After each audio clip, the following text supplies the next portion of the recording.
What's up? This is Michael Rapaport, a.k.a. the Gringo Mandingo, coming live and direct from the Gloom Tomb. We got a brand new I Am Rapaport stereo podcast coming up. On this episode, we are letting the Willie Hutch theme song take a break. We're premiering the Little Beaver song. We're also premiering the Wonder Bread Bag and Olive Oil Treatment song. We're talking about Thanksgiving videos and photos on social media. It needs to stop. Your turkey looks like shit. We have everything, all NBA, 24-year-old, although he plays like he's 36, Bradley Beal. And I mean that in the best way. Got all the moves. Washington Wizards beast, soon to be all-star. Just became the youngest player in NBA history, in the history of the NBA.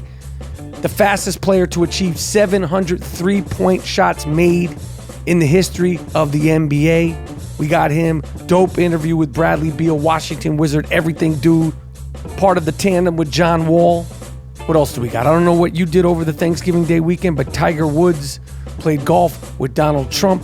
Me and G Moody, last name rhymes with Duty. We have sick fucks of the week, and we break down the stupidity of the Michael Crabtree, Aqib Talib fight in the Oakland Raiders Denver Broncos game. We got all kinds of funk, all kinds of soul. It's the I Am Rapaport stereo podcast coming up now. Let's go. Listen, you want to have a good time? You got to have a good wine. Okay? Angular, opulent. If you aren't familiar with those wine terms, congratulations. You're just like me. Okay, I don't care if wine clubs and critics babble on. I just want to know, does the wine taste good? And at First Leaf, the wine tastes good. I found First Leaf, the only wine club that's based on your taste. I just received my first order of First Leaf wines, and they're so goddamn good. They're so fantastic. I got 6 bottles of wine. I was a hit. Okay, I was the hit of the Thanksgiving dinner when I brought over 3 of my customized bottles of wine for Thanksgiving dinner. You gotta check out First Leaf. If you wanna have a good time, you gotta have a good wine. Customize your First Leaf order by selecting the color, wine regions, and frequencies of your wine shipments. First Leaf then creates an introductory 3-pack of wine to get you started. Okay, I love white. I love rosé. That's what I got. I got 3 bottles of each. Fantastic. Cheap. Okay? But so good. Tastes so good. Okay?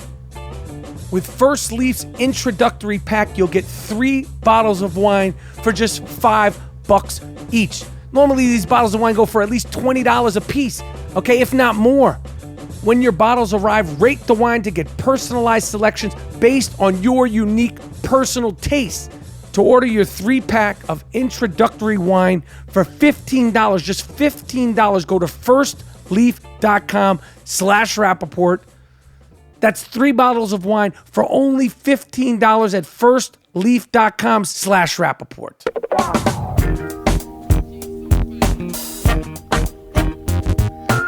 All right. Yes. Whew. You hear that? Yes. That's that 5th Ward. That's that good Johnny. People who know. Let that rock for a minute. Yeah. That's nice. That's funk. Pure funk. Yes. Play it underneath. Yeah. Get your mind right. Get in the mood.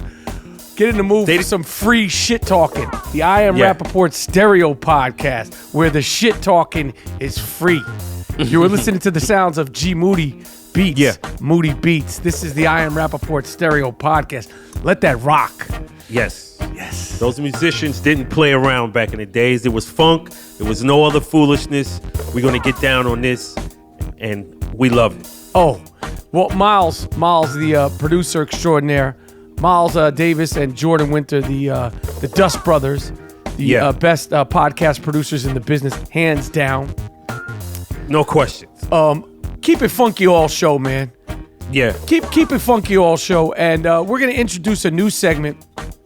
I'm gonna let Willie Hutch have the day off, but I'm gonna give you a little a taste of this beaver. Play that beaver for me real quick. Yes. Listen to that Little Beaver. that good Miami sound. If you never heard the artist Little Beaver, listen, we're here to celebrate and to learn ourselves and to learn you. So there's no shame in the game. If you've never heard of the artist Little Beaver, listen, look him up. You can download his music. The name is Little Beaver. Funk. Early 70s, soul, funk.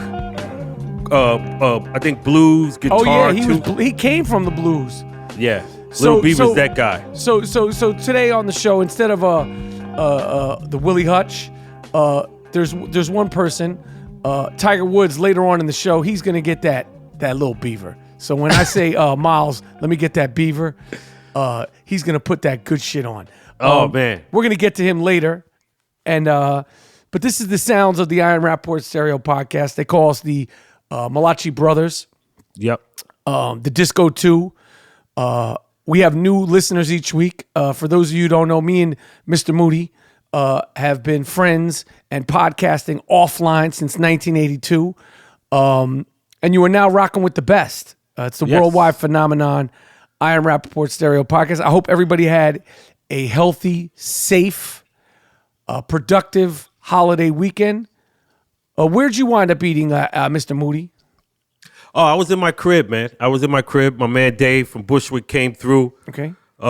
We had I made turkey breasts. Okay. Made some collard greens and all that, and we just watched football. Okay. Okay. Well, I'm glad that Thanksgiving is over, and I just want to forewarn anybody that might see me. Don't say Happy Holidays to me. Don't say how were the holidays. Don't ask me about my. It's over. We have other things we could talk about. You could ask me about anything else. I had a great Thanksgiving. It was nice, but the shit is over. You can't draw it out. It's one day. Okay, you get half the week off from work. If you're lucky, you get the whole week off from work. And now we're back to business. I'm so sick and tired of seeing these fake Bobby Flay, Chef Boyardee turkeys being put up on social media. Your turkey looks like shit. Yeah. Don't post pictures of your casseroles, your macaroni and cheeses. None of you motherfuckers are Bobby Flay. Yeah, unless it looks like Butterball. Yo, your shit don't look right. I don't know why people think that the world wants to see their food. Okay? You're not doing nothing. You're not Martha Stewart. You're not Rachel Ray. Yeah, exactly. Yeah, your food presentation, your culinary artistry is trash. Yo, stop posting all the pictures of them shits, man. You're not Mario Batali. Or my man Wolfgang. You're not Wolfgang, man. Everybody posting their shit like their shit is sweet. They're like, oh, I did this, I did that. My man, yo, nobody's coming to you for cooking instructions, Duke. Yeah. Yeah, so what? So what? Listen, I don't want to see that shit, okay? I don't want to see any pictures of your shit. You're not Julia Childs, none of that shit. Yeah, you're right. I never looked at it like that. Everybody's getting hyped with, oh, I did this, I did that. So what, Duke? That shit don't even look good. You got crooked cakes. The coloring on your stuffing don't look good. I don't want to see that shit, man. Motherfuckers posting so many pictures of their food like shit is sweet. Yeah. It's over. Yeah, you got to scroll. Yeah, it's over, B. Over. Yo, so I posted this online. So I'm sure all the listeners of the I AM Rapaport Stereo Podcast heard the now classic Smithsonian interview with Super Bowl champ Sean Payton. Yeah. Okay. Yeah. That was a great podcast, if I could say so myself. And I'm just the guy lobbing up the question. Sean Payton was hyped to come on the show. Great insight, great detail, passionate, loves what he does. And it was a great podcast. If you haven't heard the entire Sean Payton I AM Rapaport Stereo Podcast, it was from about a week and a half ago. He is the Super Bowl coach of the New Orleans Saints. Check it out. rate and review it. Pop the ratings and the reviews up there. But I had gotten invited by Coach. I call him Coach, to go to the New Orleans Saints practice the other day. Me and one half of the Dust Brothers, Jordan Winter, we went to the LA Coliseum. Damn, y'all was doing it. I saw it. Which is a shithole, by the way. Of course. Because they're building a new stadium out here in Los Angeles. And the first thing that I thought when I was walking through the tunnel of the LA Coliseum, like I said to Jordan when we were walking through, I said, I never will not get goosebumps. I will never not get butterflies in my stomach when I'm on the way to doing something like this. As such a sports fan, obviously basketball is my main sport. Everybody knows I am a senior fantasy football analyst, but I love football. And to have the honor, it's truly an honor. Like, it's truly an honor and a privilege to have the honor to be invited to a walkthrough when there's no one in the arena. And as you're walking through the tunnel at the shitbox that they call the LA Coliseum. Wow. The first thing that came to my mind was, this is the tunnel where O.J. Simpson got it on and popping. Uh-huh. Where he was truly never thought his life would run astray, run amok. Yeah, he was out there doing it. He walked through that tunnel. He was a badass at USC. And then the white girl syndrome took him over, and we know the rest. But I remember walking through the tunnel the other day, and I was like, this is where OJ was on and popping. You're right. But we walked out onto the field. All the players were out there. The entire New Orleans Saints team. Everybody knows I'm Giants for life. You know, these people online, they're so fucking dumb, by the way. What happened? People are like, I thought you were a Giants fan. I go, I don't even respond to these people because I'm like, first of all, I am a Giants fan, but I'm at the New Orleans Saints practice. I love football. Yeah. I love pro sports. Why they don't get that? Shut your fucking mouth. Yeah. Shut your fucking pie hole. Like there's some, well, like, we like the teams, and you're loyal to the Giants or whatever with the Knicks, but yo, this ain't no live or die shit. This motherfucker could get to the Saints and go into the Coliseum and fuck with Sean Payton as a sports fan. Shut your trap. Word. When me and you were at the what was it, Gillette Stadium in New England. Oh, hell yeah. Much shit we talk about is the New England. We were happy to be there. Yo, we were at the New England on the field where the Patriots play, where Gronk and Brady and Julian Edelman and all them play. We were like, oh shit. This summer we were there. It's another podcast. Look it up. It's me, Moody, Matthew Berry, Rob Gronkowski, Pat McAfee, okay? Tommy G, the co-captain of the Fantasy Football Follies. We had butterflies in our stomach. We couldn't believe we were on the field. So when I'm there with the New Orleans Saints at the practice and I'm excited and you have a problem with it, you shut your fucking dog hole. Yeah. Shut it. They're not a sports fan. You're not a sports fan. Yeah. This isn't the Civil War. You dummy. Right, like, oh, he's violating the fucking treaty. What are we in a gang? Like I'm on the wrong turf? I was happy to be there. And as soon as I walked out onto the field, Moody, Coach Payton came over to me, greeted me. The funny thing is Jordan, the podcast producer, who's I think 31, 32, looks 31 or 32. He's got a full beard. He For some reason, Payton asked him how old he was. I think he thought he was my fucking son. Yeah. And I didn't know if I should feel like, what do you think? I'm fucking 70, Sean Payton? Is that what you're trying to say? I'm sitting here with a grown man with a full beard. I don't have grown sons. But Jordan got that look. He got that look like Ernie from My Three Sons. That little boy look. But they were just getting up from their stretch, the team stretch. And I said, Coach, I wish I could have been here for the stretch because I would have outstretched your entire team. He laughed. I said, I guarantee you I'm more flexible than every one of these incredible athletes. You should have led the stretches. He should have let you lead the stretches. Oh, fuck. 2 seconds later, I hear, Rapaport, you got any hands? Who said that? Hall of Fame quarterback Drew Brees. I said, does a bear shit in the woods? I didn't say that out loud. But in my head, I was thinking, do I got any hands, Drew Brees? Does a bear shit in the woods, my friend? I got fucking hands. And I'm breaking to the left. Did he fire it or did he throw you a fucking beach ball? Well, the first one he threw was kind of NFL speed. Okay. And the only reason why I dropped it is because the entire team was heckling me and watching me.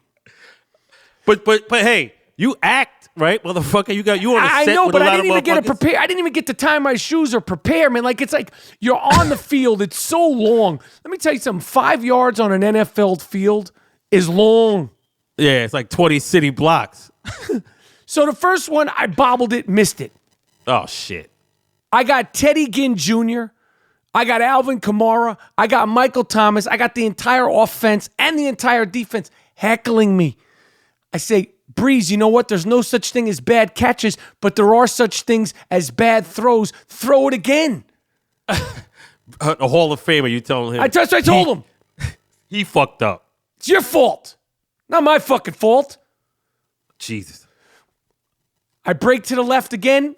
Hits me in my right hand. I fucking dropped it. The moment kind of passed, but I said, you know what? I got to do it again.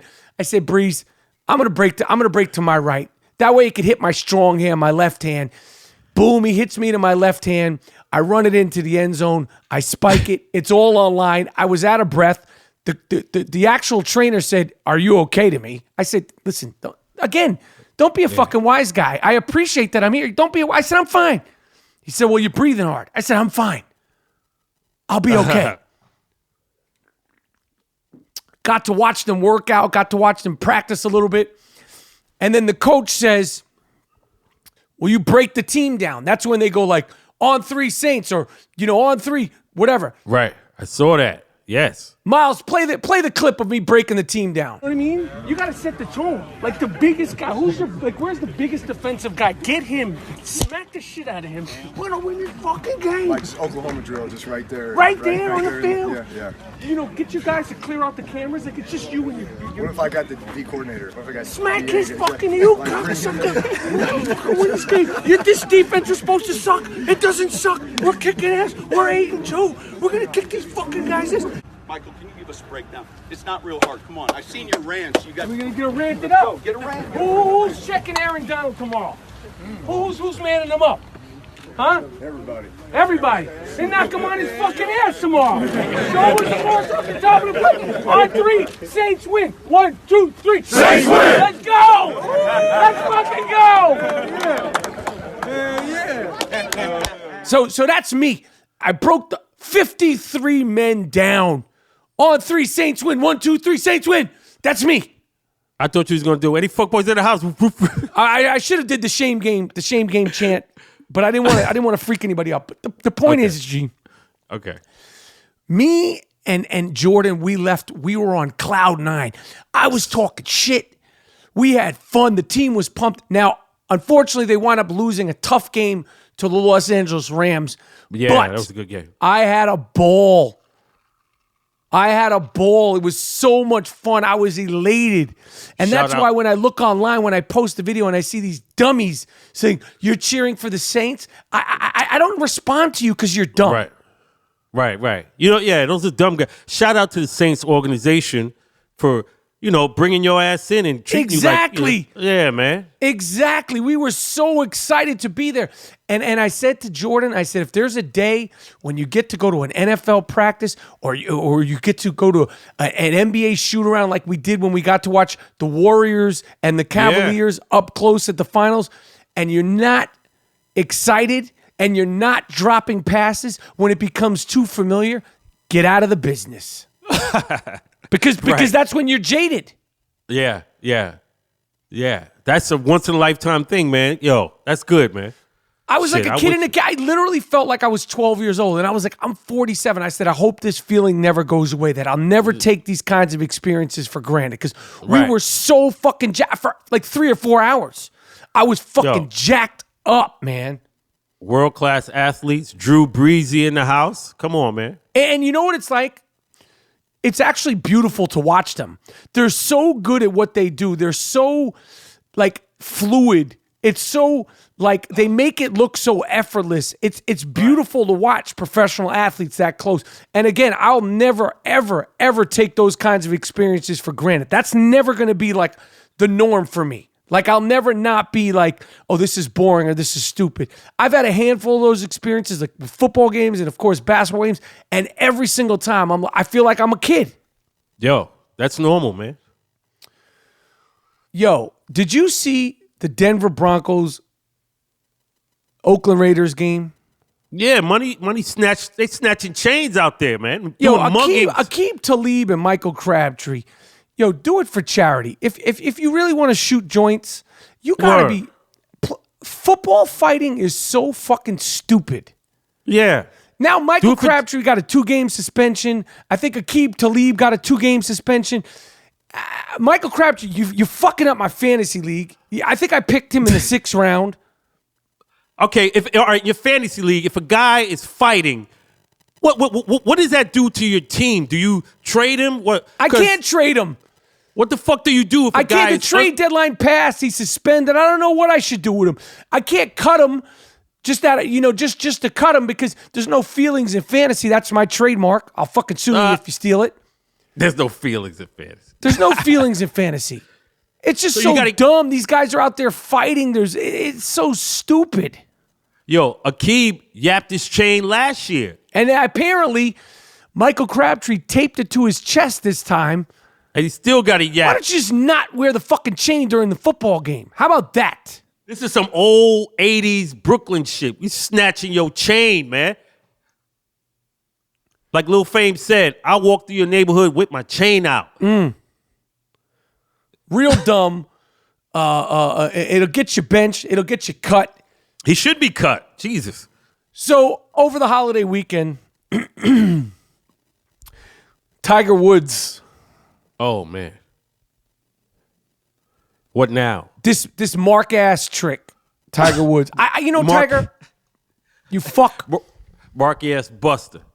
I wrote an entire chapter in my soon-to-be New York Times best-selling book, This Book Has Balls.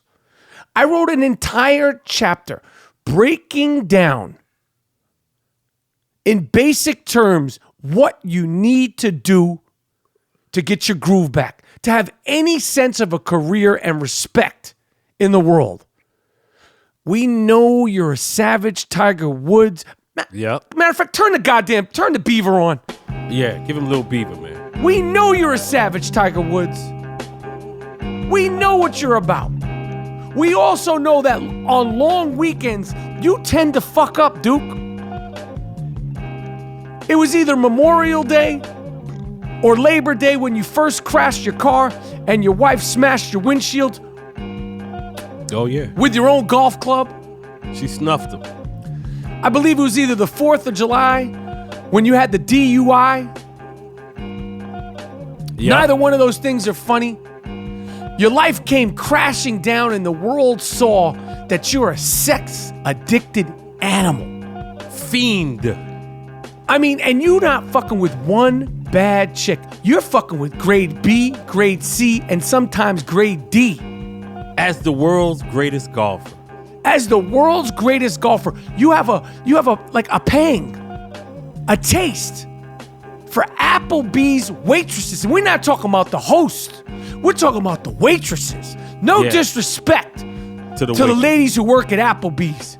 But y'all ain't winning any beauty contests, especially the ones on the late shift. And that tends to be what Tiger goes for. You wild, man. And then on a holiday weekend, another long holiday weekend, you make probably your dumbest fucking decision ever. You don't have kids, you don't have family, you don't have anything better to do than play golf with Donald Trump over the holiday weekend, you dumb, fake, Kablasian-ass motherfucker. Oh, there's only one Kablasian, and that's him. He made that shit up, man. Of course. That's some abstraction to get away from black. But go ahead, proceed. Playing golf, and his man, Dustin Johnson, I don't know who that is. Apparently he's another golfer. Yo, Tiger, you know what you could have did to get some motherfucking street cred, to get some self-respect, to get some dignity back. You could have taken out a Newport. You could have showed up to play with Donald Trump, blew smoke in his fucking face, and told him to suck your fucking dick. But you didn't do that, did you? You're giggling. You're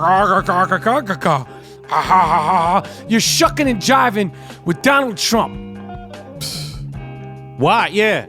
But yo, I guess, after he got all that bad pub from from the crash and the drugs or whatever, yo, this guy's the president. His supporters are rabid. Why not play with him? Oh, fuck that. Why don't you go play with some kid who go play, with like 20 kids from the Boys and Girls Club. Go play with Donald Trump over Thanksgiving. It's Thanksgiving, motherfucker. Yeah, be with your girl. You got a new white girl now. Or go play with some kids that it'll mean more to. Yeah, the Boys and Girls Club of Orlando. In the black neighborhood, teach the motherfuckers some golf. Do something. Go to the Brownsville Recreation Center. Take all the kids there out to Long Island to play golf. Instead, you go to play fucking golf with Donald Trump. And God knows what Donald Trump is kicking to his man about you behind your motherfucking back. You and your big fucking teeth. Tiger Woods got some big ass teeth, man. Yeah.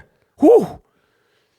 Those are gigantic teeth. Yo, he got like Gary Delabonte teeth. Them shits are very big.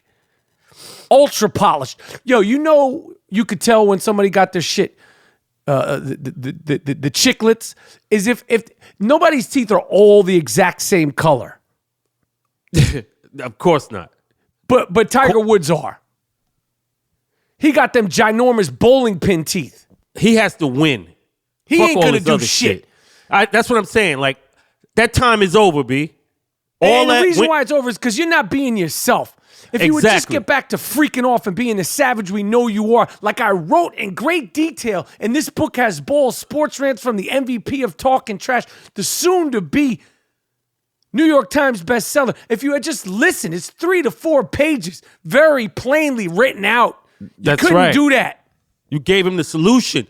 Be yourself. You was freaking off for years, and you were the number one golfer, and you get caught, and you stop, and then you become as good as me. Tiger Woods, you ain't shit. Yeah. Your days are over, man.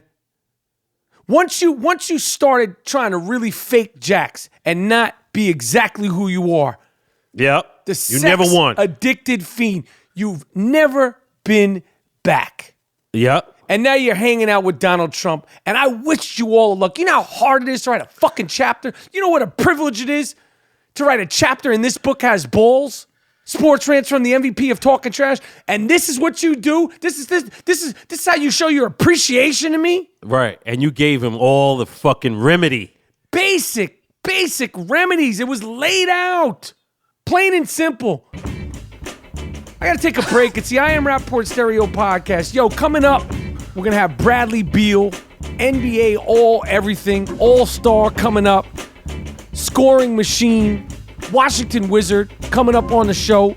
Backcourt is unstoppable, and hopefully these guys will get it together and they can dethrone the Cleveland Cavaliers. Come right up with the Bradley Beal, talking all sorts of NBA, all sorts of shit. Stay tuned. All right, it's that time of year. Hanukkah and Christmas is upon us, okay? And if you really want to celebrate the holidays correctly, you need to get yourself an ugly holiday sweater. We just designed the best ugly holiday sweater ever. The first ever I Am Rapaport Cat Killer sweater is up. It's live. It's Adam. You could get the ugly Cat Killer sweater at store.barstoolsports.com. We have the Cat Killer sweater, the Cat Killer t-shirt, the You Fuck You t-shirt, the world famous Sucker Shit t-shirt, the I Am Rapaport American flag tee, the Gringo Mandingo tee, and more. Go to store.barstoolsports.com. All t-shirts are butter soft. Of course, the ugly Cat Killer sweater is butter soft. Go to store.barstoolsports.com now. Bradley, the real motherfucking deal, Beal. I'm such a fan of yours, man. I appreciate you you taking the time to come talk to me, man, on the podcast. Man, appreciate you having me, bro. The first thing I noticed about your game, like I referred to it as a pro game. Mm-hmm. Like in my opinion, like you came into the league pro ready. When you were in college, you were pro ready. Like you had like this word efficiency. I'm not talking about like as far as numbers. I'm with your moves. Like you go to your left, you go to your right. You could take it to the basket. Mm-hmm. You had like a pro style game. Yeah. Like from jump. Like you didn't need to learn it. Like you came in ready to be a pro. Like your game had that minutia that it takes to be an NBA player. Who did you sort of idolize? Like who did you look up to before? Like when you were in junior high school, like whose game could you say that you modeled yours after? Man, when I was a kid, man, AI was my favorite player. Like okay, AI was my favorite player, and I would say he and Ray Allen. Because right. I always wanted to shoot like Ray. Ray was automatic with his jumper. Like when you knew it was leaving his hand, you knew it was cash. So the crazy part about it is my mom taught me how to shoot. So she would drill me every single day, man, of watching film on him and getting my mechanics right. So that was something I was always big on, man, growing up in high school and even in college. Perfecting my form, perfecting my craft. In general.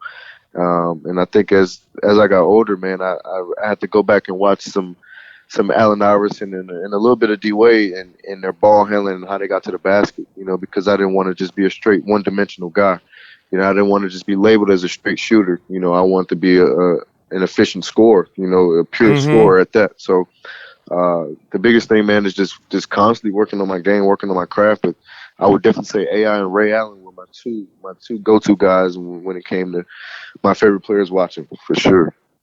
That makes sense. So what do you think, like when you say like, drilling and shooting and all that stuff, like what we see as a fan, and I'm a fan, I'm a shit talking fan. Right. I watch these videos of not just basketball players, but you're a basketball player, but like these crazy workout videos, like doing all sorts of extra this and extra that, and right. Highfalutin. And I know it's 2017, but like I said, your game is, and when I say basic, I mean it in the most complimentary way. I don't mean it in like, but like when you say like drill, like for kids that are like dribbling through cones and dribbling through traffic and all this stuff, is that necessary or because at the end of the day, you're out there playing ball with people, and like I said, your game is so clean, right? And it's just like boom, boom, boom. There's no like extra dribbling. Like everybody likes to see Kyrie do his thing, and it's like he's like a whirling dervish with it. But sometimes for me, like Kyrie, I'm like, yo, just do two moves and go to the basket. Like I love watching it, and he's one of my favorite players.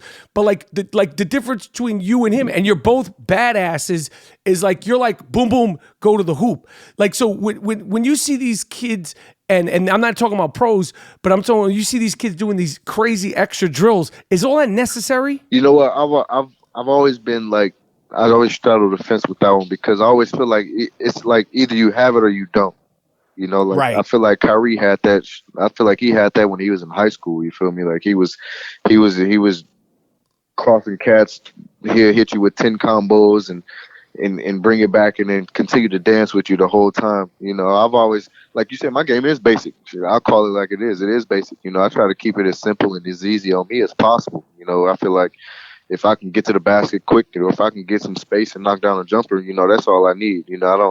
I don't need all the crossovers and all the extra nonsense that go along with it. I always feel like it's great. Those moves are great, but at the end of the day, you got to put that ball in the basket. That's what it's all about. So for me, it's when I see people do it, I'm always a little bit confused of why people do it. Because it's like a gift. Like either you have crazy handles or you don't. I feel like right. The game is simple, and I feel like sometimes the drills like that people do, they kind of make it a little bit harder on themselves, and they try to make the game a little bit tougher than what it is. The game is real simple, and I try to dumb it down as much as possible and keep my game as simple as possible. A few go-to moves here and there, create some space and get my shot off. Yeah, I agree. That's a good way to put it. So you came up with a nice class, like a high school class. Yeah. When, it was Anthony Davis, Kid Gilchrist, Waiters, Dame Dollar, Harrison Barnes. Yep. When you guys were in high school, Andre Drummond, who I just had on the podcast, I love that dude. Yep. I was talking about his rhyme skills. I was surprised because that's like a low-key dude. Yeah. Yeah, Dre low key. He came out spitting a little fire. So when you guys were all in high school and like playing in these All-American games, who was the best player at the time? Was it you? Like, who was like the guy where you were like, yo, this guy's sick? And it might have been a guy that didn't make it. Like, who was like that dude at that time? I mean, we're talking about a bunch of dudes with a bunch of talent. So like, who do you remember about that crew that stuck out? You know what's crazy, man? My high school class, like it was ridiculous, man, because like the number one guy was Anthony Davis, and Anthony Davis he grew 7 inches in one summer. You know, so is that for real or is that folklore? Like, did you see him before he was short? Because I don't see much footage of it. It's real talk. I think it's real. You know, because he wasn't really on the circuit like that when we were juniors. I think he really popped on the scene like the end of his junior year, senior year, like going into college. You know, so okay, he grew 7 inches and became 6'10" and unstoppable in our class. You know, he was the number one guy. But I will always say it was some crazy battles, man. It was Gilchrist, Anthony Davis. I feel like Austin Rivers probably had the best package work out of everybody, you know, in our class, you know, because he worked out with Paul Pierce, and you know his dad coached the Celtics, so he was always around guys in the league, and so he always had the skills. You know, and he still has some of the same stuff he has now that he had in high school. You know, so just imagine like his quickness and his ability to be able to get shots off at a high school level. You know, so he was a tough guy. I mean, we had a bunch of guys, man. Gilly was nice in high school.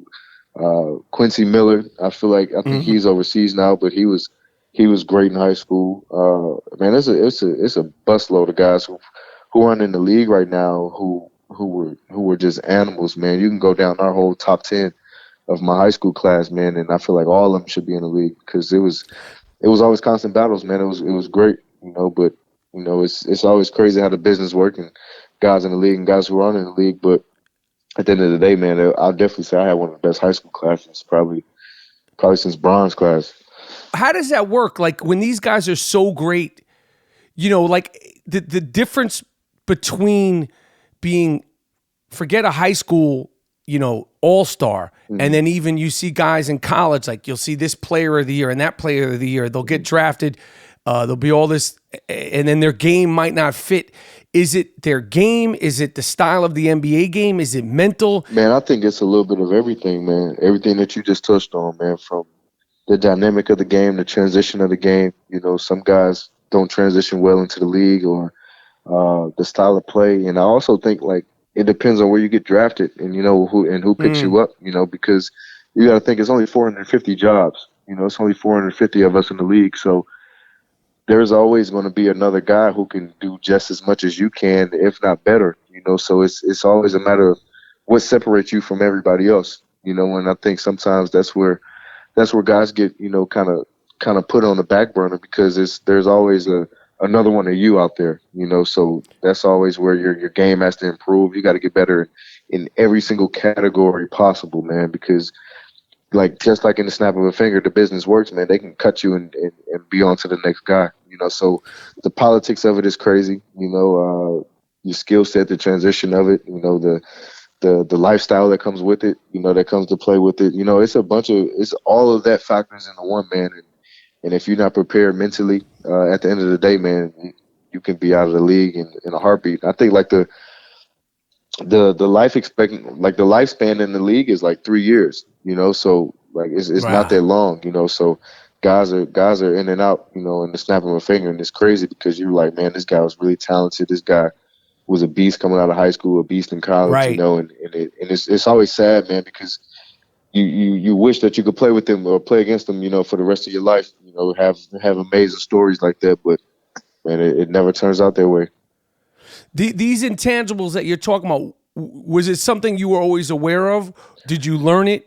Or like, is it just God? Is it your parents? Is it a combination of things? Like you were like on top of it, and you see so many of these dudes that don't make it to level or are able to maintain it? Like, when did it click for you? Man, I was always, God's number one in my life, man. So I always put my trust in Him, to lead me and guide my path, But at the same time, it's a lot. Like, you have to be prepared for that. You got to be prepared for what comes with the NBA lifestyle. You got to be prepared for the longevity of it. The expectations that people are going to have on you. The pressure of it. You got to be mentally tough. You got to be physically tough. So. It's a bunch of stuff, the crew that you hang out with, the guys that you're around, like all that factors into it, man. And you got to always think and know that, at a young age, everybody's watching you. You're under an all-seeing eye. If one coach sees it, or one player sees it, you best believe the rest of the league sees it.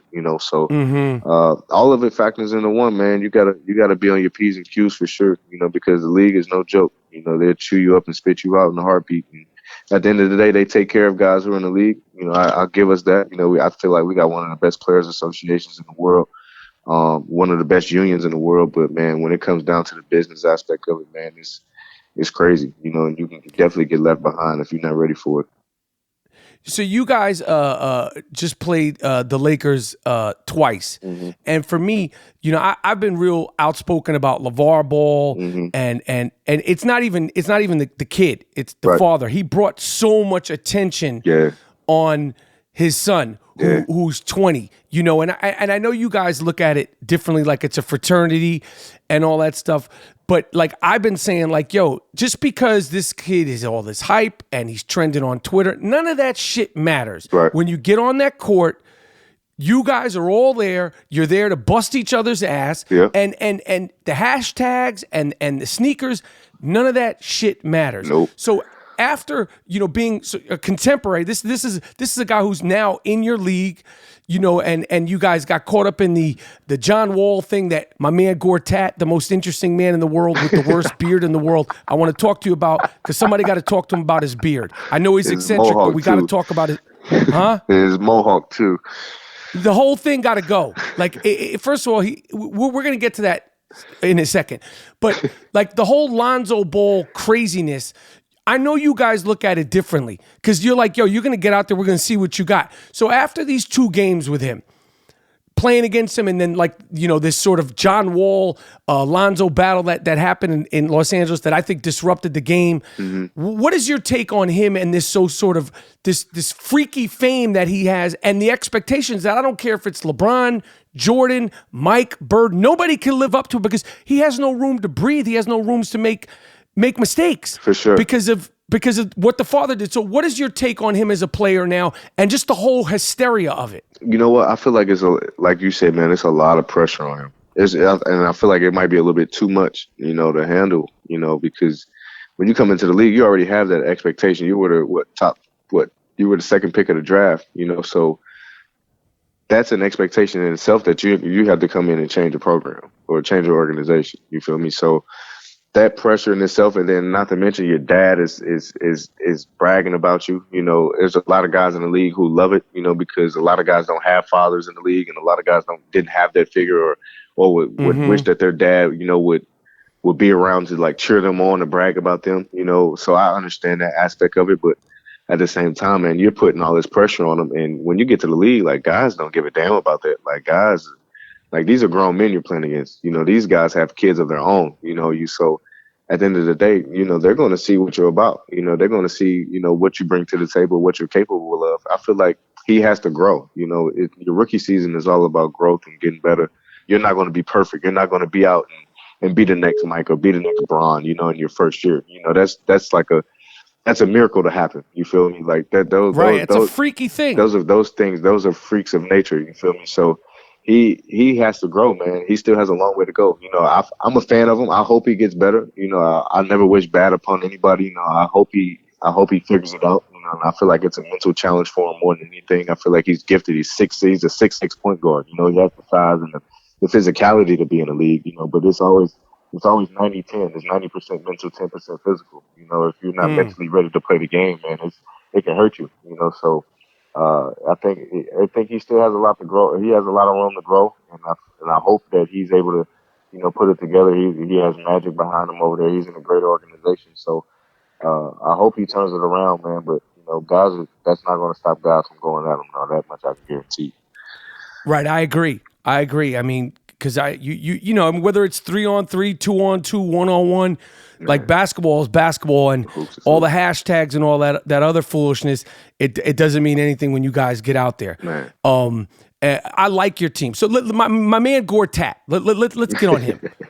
Now listen, you guys are on the brink, okay? And I want to see you get over the hump because you've seen me talk, Beal. My Knicks, okay, they're taking step forwards, but we're not ready for prime time. You guys are ready.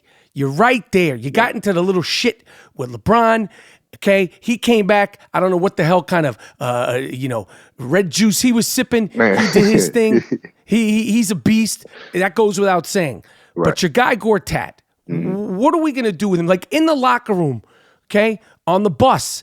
Somebody's got to say, my man, I know you're eccentric, you're Polish, you're a goon, you're a great player, but the beard, the Abraham Lincoln beard with I mean, come on, we got to stop. Who's going to be the person to step forward and say, enough is enough, Marcin Gortat, you look fucking batshit crazy. Who's going to do that? Do you want to give me his number? I'll do it myself. Are you comfortable doing it? John Wall? Who's going to take responsibility and do this? Man, you might have to do it, man. I already told him he need to cut this shit off his head, man. I don't know why he got that in the whole. You right, he do look like Abe Lincoln with his beard, but man, I think it's a Polish thing, man. He March is March. You know, we'll never change him. Man. He been in the league a long time. Right. You feel me? So, you know, he's at a point in time where, you know, you really can't tell him too much, you know what I'm saying? So he is who he is. You know, we let him rock, we let him be who he is as long as he's showing up on that floor, man. We don't give a damn what he look like, but all right, I get that. That's fine. I might need to show up courtside and have a chat with him. I know, you know, his father was a boxer. I'm sure. I know he's no pushover. But I'm going to try to say, listen, help me, help you. You look fucking batshit crazy. Now, another player I like on your team, because you guys have personalities, Oubre. Now, he showed up the other day. Like when he shows up wearing this outfit. Now, he's a young kid. I saw him in New York, pretty boy.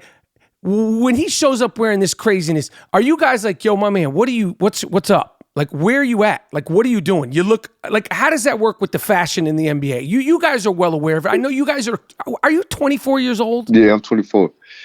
24 years old. So you've grown up with this cell phone, Instagram, Twitter stuff. So like you guys are on the phone, you see all the highlights. But when my man shows up into the locker room at a professional game wearing some fucking pajamas and some batshit crazy fur jacket, like, are you guys like, yo, what's up? Like, how does that work? Hey, yo, you ain't just funny, bro.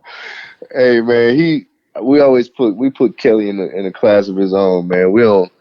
He's a very fashionable guy. You know, to him, fashion is confidence. You feel me? If he confident, I got it. I got it. He's dope. I like Kelly. I seen him in New York. I told him to his group. I said, yo, I'm a fan. I actually coached him. I say coach with air quotes in an Under Armour elite game when he was in high school. But if I had known he was going to start showing up looking like the way he did the other night, I'd have had to pull his coat literally. But did you guys have fun with that? Like that must be fun, like to have that camaraderie and like, I mean, that's what it's all about, right? Yeah, man. You try to keep it light in the locker room. You know, it's a competition. You know, at the same time, the fashion world, like, we took it to an extreme. You know, the NBA had a dress code, but it's like we be wearing all type of nonsense these days. But KO, he be in a world of his own, man. You can't knock it. You know, we be telling him sometimes when he wears some crazy stuff, but you know, he gonna continue to wear it, man. We be getting on him. We get on everybody. If you wear if you wear something crazy, we gonna let you know about it. We definitely we're gonna flame you up for a minute, but you know, at the end of the day, man, everybody gonna wear what they want to wear. Well, I like your crew, and I like your organic big three. You know, Otto, obviously you, John Wall. You guys have a crew, and I really want to see you get over the hump. And I would love nothing more than the Washington Wizards, who I still call the Bullets, to get over that hump. For you, what do you guys need to do to get to the NBA Finals? Man, our biggest thing, man, is defense, man. Like, it's just plain and simple. You know, that's kind of been our downfall the hell, the past couple of years. Just not. We got to do it each and every night. We can't just show up against the Clevelands, the Golden States, the Houston Rockets, all the best teams, like the better teams in the league. We got to do it against everybody. Because we've lost games to teams that we should have beat. Teams who don't have good records. So at the end of the day, man, it's just a matter of just being committed. On a nightly basis and doing whatever it takes to win, man. We score 110 points a game. Our offense is never our problem. We could score with the best of them, but if you're not going to get stops, man, you're not going to win no game, yet alone a championship. You feel me? So it's just a matter of us just realizing what kind of team that we can be. Be confident in that, and take it a night at a time, man. And it starts on defense, man. When we lock guys up and get into people's faces and be a little grimy, man, that's when we're a great team. Is defense in the NBA just that? Is it concentration, effort?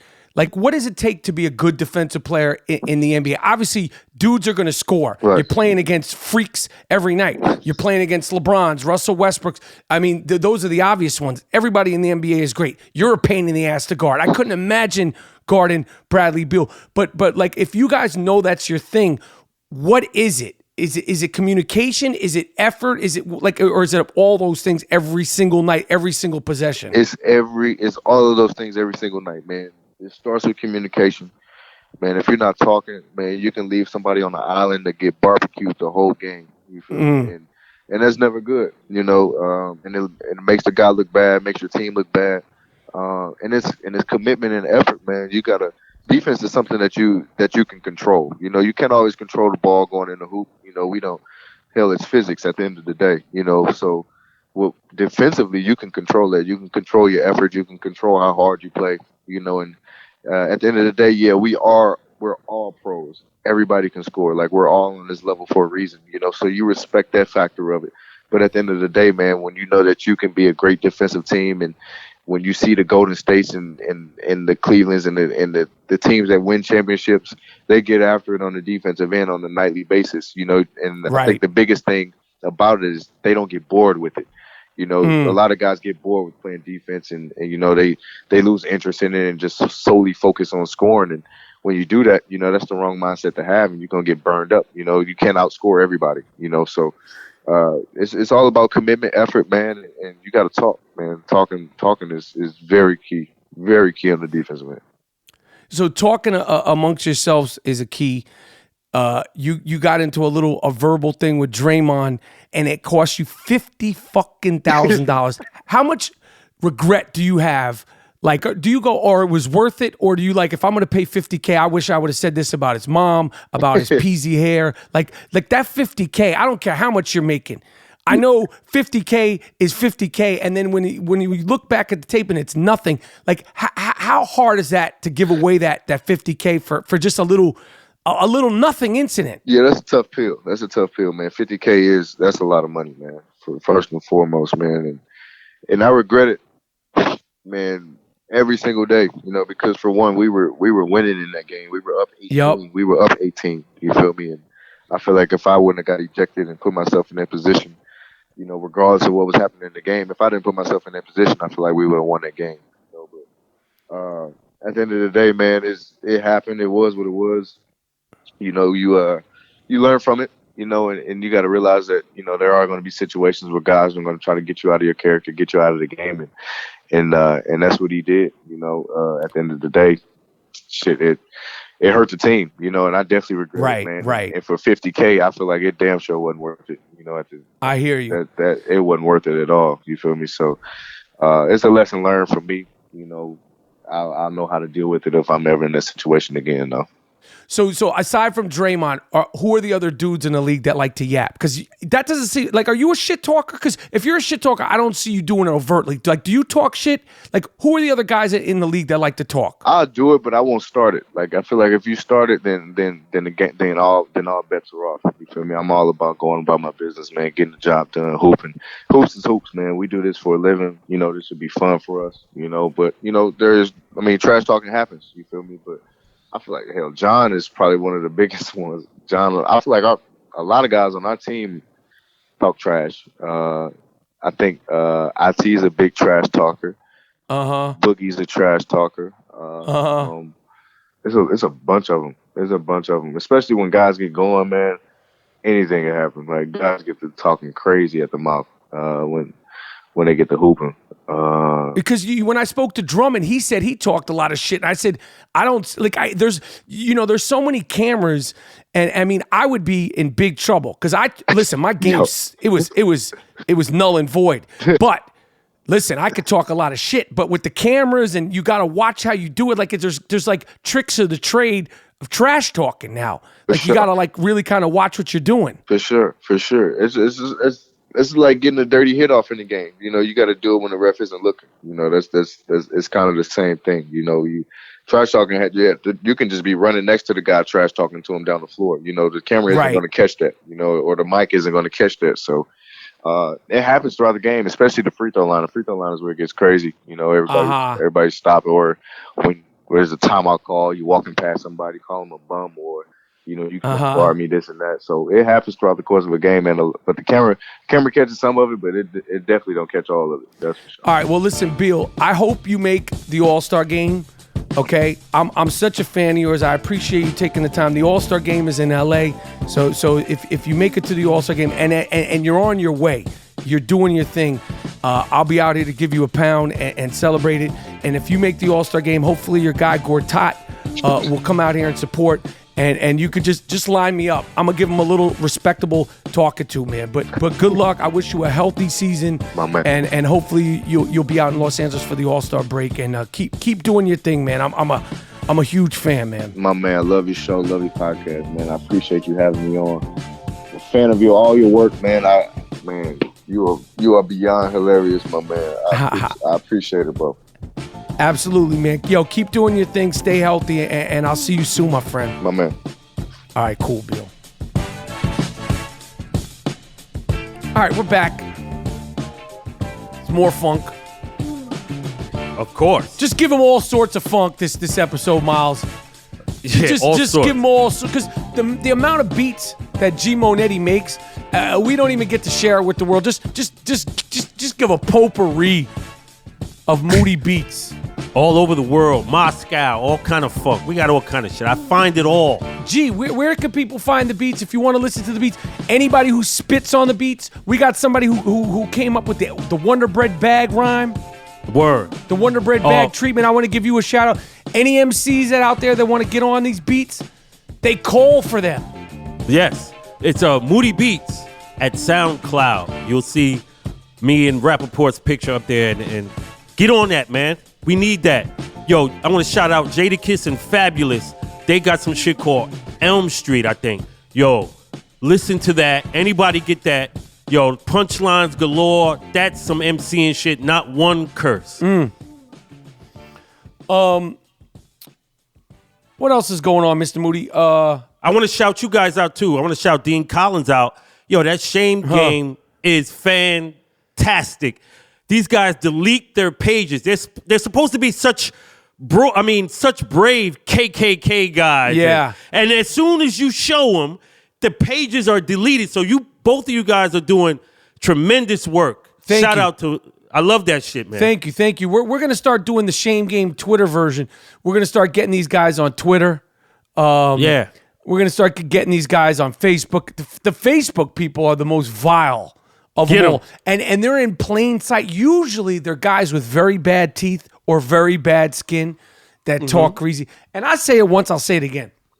If you talk shit, if you talk out of pocket, getting the Shame Game is something that if you line up correctly, you'll get on the Shame Game. Look at that as a privilege. But if you talk shit to me on Twitter, if you talk shit to me on Instagram, if you talk shit to me on Facebook, and I don't like your tone. Oh, well, how do I know your tone? How do you know the tone, Mike? It's on Twitter. I could feel the tone. I'm going to talk about you. Talk about your mom. Talk about your cockeyed fucking dog. And if your buck-toothed kids are up there and you're popping shit, I'm talking about your buck-toothed kids. I don't give a fuck. If you're talking out of pocket and you're supposed to be Mr. Dad and you got pictures with you and your buck-toothed kids, yeah, Shorty's getting it also. And they're scared. The cowardice is stunning. If you so brave and you going in my man's DMs and, saying some racial slurs and then you get outed, why do you delete it? You Show talking the about cutting world my who head you off? are. These Show the guys world talking who about you cutting heads off. You ain't cutting shit, Duke. Yo, come on, Duke. You ain't doing none of that. You and your family. Bring your family out there, man. That's what I Show tell them what them. you about. I tell him, bring your father out there with you. Yeah. I'll bring Disco Dave Rapaport out there, smack fire out of one of your father, your uncle, any of them. Yo, I was thinking about Disco Dave. I was like, man, maybe somebody might try to call Dave out for some bullshit since Charlie Rose got called out. What do you mean? Oh, from when he was working in WKTU Disco 92? Yeah, man. Maybe Dave was a wild and crazy guy. Shit. Yo, if they try to get my pops, he walked around the crib butt ass. You saw him. Yeah. You know what? You could be like, yo. Yeah, that's what. Yo, man, this locker room shit, B. Yo, when I used to come to your house, your father was walking around butt ass. Is he in his home? Yes. Nothing further. Yo, but they said Charlie Rose was coming out the shower butt ass during meetings. First of all, put some clothes on, my man. Nobody wants to see you. You know who else nobody wants to see? I'm not even going to give this fucking guy a sick fuck of the week. We're going to save that for later. Smokin Joe Barton, Texas Senator. Oh, yo, yeah, I heard it. Smokin Joe Barton. Yo, if you have not seen Smokin Joe Barton's dick pic, I didn't see the dick pic, but because they covered it online. Yo, my man is fat, pasty Elmer's glue looking motherfucker. Oh, man. He looks half dead for real. He's one of these conservative family value guys. Married, had a little mistress on the side. When you hear that shit, just go, Because motherfucker get up there on the lectern and be like, we are about man and woman being married. Yo, my man sent his jump off a butt ass naked picture, and the whole thing confused me, G, because check this out. First of all, he didn't just send a dick pic. My man took the pic from it was like asshole POV. It was like from underneath his I didn't see it unblurred, but you could tell from where the angle is. It was like you definitely got some of his ass crack. Oh, he's looking try to extend some girth on his shit. Nah, he went back to the asshole. He's got to be at least 75 pounds overweight. He got titties. He looks like shit. And now he's come out, I apologize. It's over, B. You should be apologizing to the woman you sent that to. You really think somewhere in the back of your head, Joe Barton, Smokin Joe Barton, that anybody wants to see your fat Elmer's glue ass, butt ass? Yo, just take a dick pic like a normal person. Yeah. You don't know dick Grease pic your etiquette? shit up. Take a pic. Keep your face out of the picture. And try to find the best angle for your little button to look as good as it can. You look like shit, Smokin Joe. Damn. Yo, Smokin Joe. Yo, damn. He's taking it from a back shot? Yo, it would look crazy. I don't understand his angle game. Like he was trying to get on some 3D CGI shit. I don't know what his problem is. Yo, and he looks fucked up. Apologize to us. Yo, for having to view that. Nobody wants to see you, Smokin Joe Barton. And get out of the race. Get out of the race. You can't pay anybody to try to fake liking what you made them see. You're a dog. Yeah. All that family values. Come on, B. You know what it is. Just be yourself up there. Donald Trump wanted presidency being himself. Be yourself. Tell motherfuckers you take dick pics. Why not? At this point, it can't hurt. Right. I want to give a shout out to Prince Harry, my man Harry Island. He bagged something. He's engaged to Meghan Markle. CPT. I actually worked with Meghan Markle. You know, she's an actress. She ain't gonna be acting no more. Oh man, they don't say that in the paper. She done hit the gold mine. No, she ain't thinking about no. Ain't no more parts. fuck Hollywood. Yeah, she's done. She's done. Yeah. But I worked with her on The War at Home, the show that I did with the young shooter. It was 2 years on Fox TV. She was a guest star in an episode. What was your take on her? What was her? She was very pretty, very nice, kind of shy. She smelled good. She was very nervous. She hadn't acted that much. You know, she had done a few parts. She was cool. Like, you know, I mean, I didn't have no like big take. I didn't try to get at her. She was actually dating a friend of mine at the time. So my man was like, and you know what's funny? Me, Prince Harry, and the dude she was dating all are the similar looking guy. Oh, maybe you could have bagged her. Probably. Hell yeah. But I got my own princess now. That's right. But at that time. But back then, but they're all tall white dudes with reddish blonde hair. That's her thing, I guess. But I'm glad Prince Harry got himself a black girl, beautiful black girl, piss everybody off. That's who you fell in love with. Fuck these racists. Fuck them where they live. Fuck them where they breathe. They can't tell you shit. You're Prince Harry. Just know that motherfuckers are talking behind your back. Oh, of course. It just started. This is just the tip of the iceberg. It's gonna be hell. She gonna have to deal with a lot of shit. And this is not a like, if you look at it, you don't see a black person. So, and she's still gonna catch hell. Yes. That's crazy, man. Crazy. But I wanted to give him and her wish them a happy marriage and a happy life absolutely. and do their thing. But she did work with me, the Gringo Mandingo. That's a fact. I hear you, man. I hear you. Well, what else, man? What you got, bro? Yo, the other day, Detroit Pistons played Boston Celtics, and our guy, Andre Drummond, is quickly becoming my favorite player in the league. Yo, he's on some straight goon shit. Oh, yeah. Yo, Andre Drummond was busting these dudes' ass on some goon shit. What, overpowering? Just overpowering, you know, get his shit blocked, go back up, and ones. He's a fucking goon. Yo, Andre Drummond is on some goon shit. You know, doubles, 26 points, 17 rebounds, like Moses Malone shit. Yeah, he got that dead weight. He looks like just dead weight, just laying on your ass. Yeah, yo. He gave those guys the business. And remember when he was on the podcast, he talked about that Kyrie Irving was his best friend. He said it on the podcast, and he said that Kyrie Irving also rhymes. But he wasn't friends with Kyrie Irving versus Celtics last night. He's busting their ass, man. He's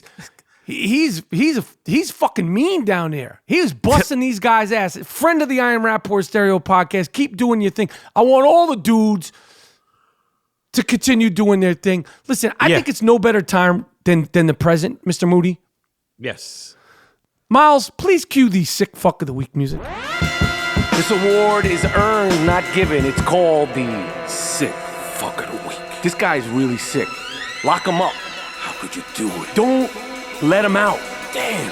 You fucked the dog? You what? You fucked the dog? Why would you fuck the dog? Why would you fuck your girlfriend's dog? What? Sick fuck. The sick fuck of the week. It's earned. Earned. Not given. You did what? No.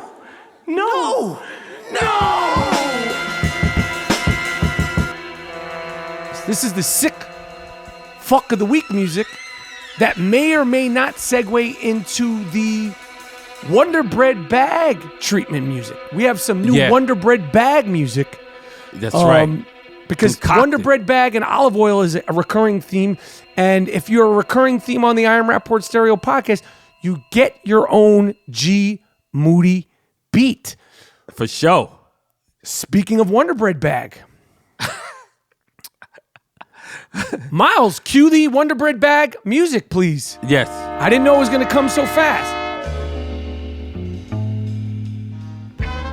New York City high school Spanish teacher Martin Howfield. You, my friend, are the sick fuck of the week, who's also the first person to ever hear that good Wonder Bread bag music, my man. He gets the inaugural. Oh, yes, accused of being a sugar daddy to a teen student giving her cash for sex. 17-year-old girl, you sick fuck. Damn. Mr. Howfield looks like shit. Mr. Howfield was paying to play. Mr. Howfield's gonna get locked up. Yeah. Mr. Howfield's gonna get fucked in his ass. What do they use to promote safe sex on lockdown? The Wonder Bread bag. And if God is good and you're lucky, you may or may not get that good olive oil to help squeeze it in. Congratulations. Ah, Jesus. You too graphic, my brother.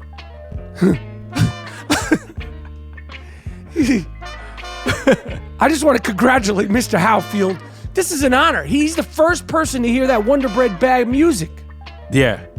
What do you think Anthony Weiner's doing right now? I think they're probably waiting for him. Yeah. Because he's probably in like some sort of protective custody. I think they're probably waiting for him. Yeah, he gonna mouth off, and then the CEO's gonna be like, "Oh, you mouthing off? Yo, put him in general." Yeah, put him in GP. Sick fuck of the week, the LA Kings, Los Angeles Kings mascot. Oh, word! I heard this. Go ahead. I think it's like a Fucking a dinosaur. coyote or some Or shit. what is he, a lion or some shit? Some sort of dragon. Bailey is being sued for allegedly grabbing a man's buttocks. Motherfuckers crazy, man. Yo, you, my man, you in a mascot uniform. Keep your fucking hands to yourself, man. Yeah. How did you get that close to a guy's fucking ass? Leave Duke alone, man. He out there to watch hockey. He's not out there to for be. all that shit you're doing, man. Nobody wants Yeah. all that you're doing, man. You're supposed to be flipping and doing shit with the ice. How you get in the stands touching motherfuckers' asses? Stop. The third sick fuck of the week. This is really, really terrible. This is a nurse in a hospital laughing as an 89-year-old World War II veteran calls for help and gasps for air. Hidden camera footage recently made public revealed when this man was gasping for air. He's in an Atlanta Health and Rehabilitation Center while he was dying. Former nurse Wanda Knuckles was laughing, caught on camera laughing while this guy was dying. Oh, no compassion. Just a straight animal in human form. And a sick fuck of the week. I have a sick fuck, a Russian sick fuck. Worldwide. This is terrible. I'm not going to say his name, but I've read this story. He poured water on his dog in 32-degree weather outside and froze the dog to death. They came and tried to save the dog. The dog was encased in a block of ice. He still was alive. Jesus. He it was a block of ice, and he was waving his paw, and then they took him to the hospital, and they couldn't save him. So the Russian guy who did that, they're trying to put him in a fucking guillotine or the gulag or some shit, whatever they do. Jesus, man. You know, we're coming towards the end of the year. At some point, we're going to have to buckle down and man up and pick the sick fuck of the year. It's a tough choice, okay? And there's been so many really nutty, wacky, sick fucks this year. But, man, that's some shit, man. It's video, too. I couldn't even watch it. I was they had like, a video damn. of it? Yeah, the cops came on the scene and saw the dog in I a don't fucking wanna ice see cube. They put an asterisk next to this guy. This guy's got to be top 5 sick fuck of the year. Gotta be. You got any other sick fucks? I have a sick fuck a judge and a no good judge. I have a two for double one. whammy. Check this out. No good judge, Roland, I think his name is Rise Roland. he spared a pedophile that groomed kids online jail time because this pedophile was a midget, saying because of his small stature, he would have a hard time in prison. This is the reason the lady holding the scales of justice is blindfolded.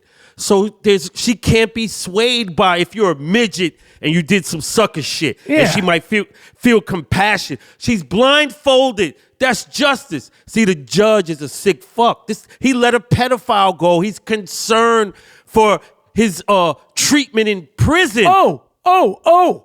Miles, please cue the Wonder Bread bag and olive oil theme song.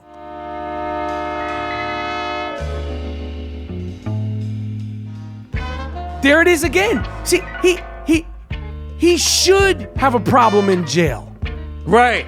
Exactly. That's why he's going to jail. Exactly. And the judge, that's not your job to determine.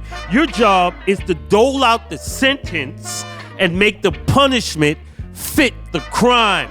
You don't care about this fucking guy. You care about the victims that he tried to rape. It's simple. It's real simple. Jesus Christ, man. All right, well, finally, I don't mean to top you.